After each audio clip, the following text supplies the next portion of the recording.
यहोवा देव त्यांच्यासाठी एक राजा पाठवणार आहे, एक असा राजा जो त्यांची रक्षा व शांती आणि सुटका करेल आणि तारण करेल. तेव्हा देवाने गालिलातील नासरेत गावाच्या नावी एका कुमारीकडे गॅब्रिएल देवदूताला पाठवले, कारण ती कुमारी स्त्रियांमध्ये धन्य होती. तिचा दाविदाच्या घराण्यातील योसेफ नावाच्या पुरुषाला वाग्दत्त होती आणि त्या कुमारीचे नाव मरिया होते. देवदूत तिच्याकडे आत येऊन म्हणाला, हे कृपा पावलेली स्त्री, कल्याण असो, प्रभू तुझ्या बरोबर असो. या बोलण्याने तिच्या मनात खळबळ उडाली आणि हे अभिवादन काय असेल याचा ती विचार करू लागली. देवदूताने तिला म्हटले, मरिये, भिऊ नकोस, कारण देवाची कृपा तुझ्यावर झाली आहे. पहा, तू गरोदर राहशील व तुला पुत्र होईल. तू त्याचे नाव येशू ठेव. तो थोर होईल व त्याला परात्पराचा पुत्र म्हणतील. आणि प्रभुदेव त्याला पूर्वज दावीद ह्याचे राजासन देईल आणि तो याकोबाच्या घराण्यावर युगानुयुग राज्य करेल व त्याच्या राज्याचा अंत होणार नाही. मरियेने देवदूताला म्हटले, हे कसे होईल, कारण मला पुरुष ठाऊक नाही. देवदूताने उत्तर दिले, पवित्र आत्मा तुझ्यावर येईल आणि परात्पराचे सामर्थ्य तुझ्यावर छाया करेल आणि म्हणून त्याला पवित्र देवाचा पुत्र असे म्हणतील. तेव्हा मरिया म्हणाली, पहा, मी प्रभूची दासी, आपण सांगितल्याप्रमाणे मला हो. मग देवदूत तिच्यापासून निघून गेला.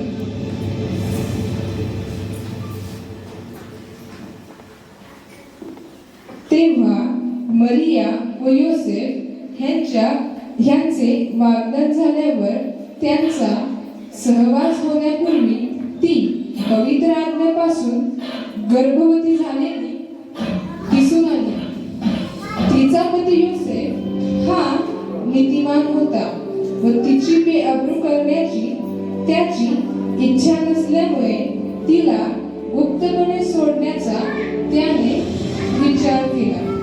असे विचार त्याच्या मनात घोळत असता पहा, प्रभूच्या दूताने त्याला स्वप्नात दर्शन देऊन म्हटले,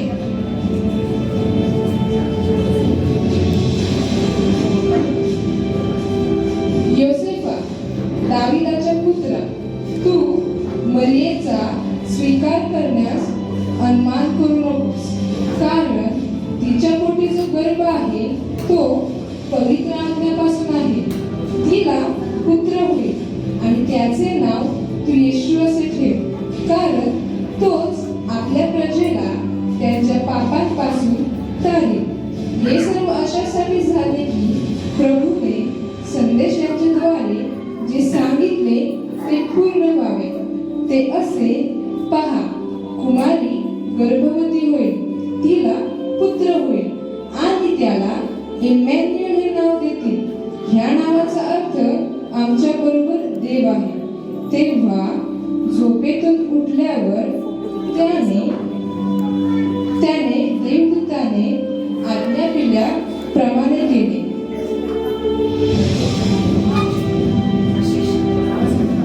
त्याने आपल्या पत्नीचा स्वीकार केला.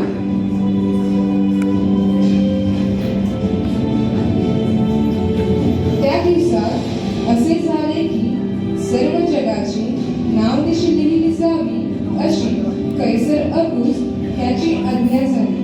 क्विरिनिया हा सूर्याचा सुभेदार असताना ही पहिली नावनिशी झाली.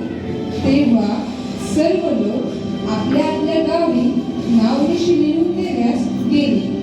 योसेफ हा दाविदाच्या घराण्यातला व कुळातला असल्यामुळे तोही गालिलातील नासरेत गावाहून वर यहुदियातील दाविदाच्या बेथलेहेम गावी गेला.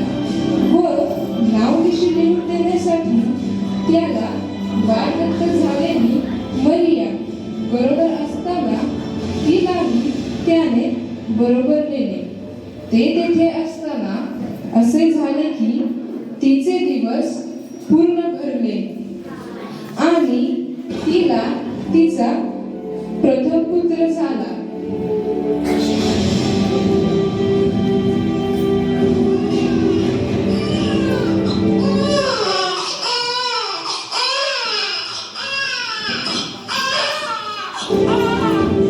त्याला तिने बाळंत्याने गुंडाळून गव्हाणीत ठेवले, कारण त्यांना उतार शाळेत जागा नव्हती. त्याच परिसरात मेंढपाळ रानात राहून रात्रीच्या वेळी आपले कळप राखत होते. तेव्हा प्रभूचा दूत त्यांच्याजवळ उभा राहिला.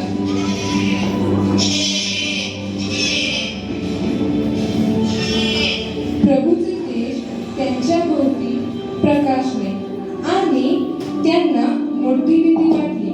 तेव्हा देवदूत त्यांना म्हणाला, भिऊ नका, कारण पहा, जो मोठा आनंद सर्व लोकांना होणार आहे त्याची सुवार्ता मी तुम्हाला सांगतो. ती ही की तुमच्यासाठी आज दाविदाच्या गावात तारणारा जन्मला आहे. तो ख्रिस्त प्रभू आहे. आणि तुम्हाला खूप हे की बाळंत्याने गुंडाळलेले व गव्हाणीत ठेवलेले एक बालक तुम्हाला आढळेल.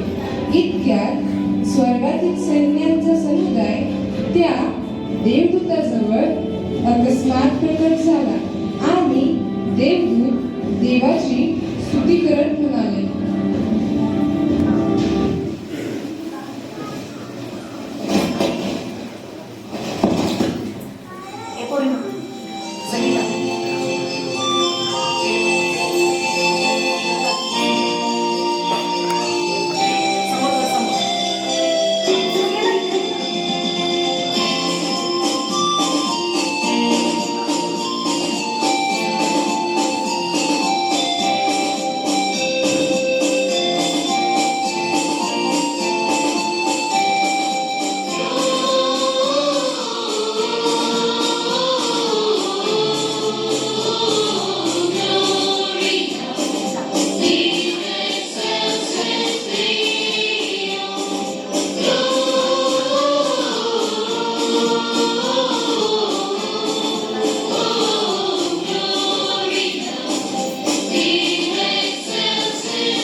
मग असे झाले की देवदूत त्यांच्यापासून स्वर्गात गेले.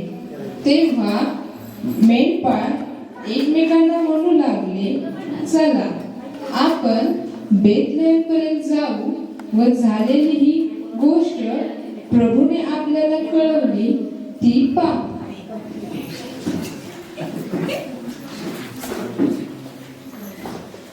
तेव्हा हेरोद राजाच्या काळात यहुदियातील बेथलेहेमात येशूच्या जन्मानंतर पहा, पूर्वेकडून मागी लोक यरूशलेमेस येऊन विचारपूस करू लागले की यहुद्यांचा राजा जन्मास आला तो कोठे आहे, कारण आम्ही पूर्व दिशेस त्याचा तारा पाहून त्याला नमन करण्यास आलो आहोत. मग ते निघाले आणि पहा, जो तारा त्यांनी पूर्व दिशेस पाहिला होता तो जेथे तो बालक होता त्या जागेच्या वर जाऊन थांबेपर्यंत त्यांच्या पुढे चालला. तो तारा पाहून त्यांना अतिशय आनंद झाला. नंतर ते त्या घरात गेले. तेव्हा तो बालक आपली आई मरिया हिच्याजवळ असलेला त्यांनी पाहिला व पाया पडून त्यांनी त्याला नमन केले. मग आपल्या द्रव्यांच्या थैल्या सोडून सोने, ऊद व गंधरस ही दाने त्याला अर्पण केली.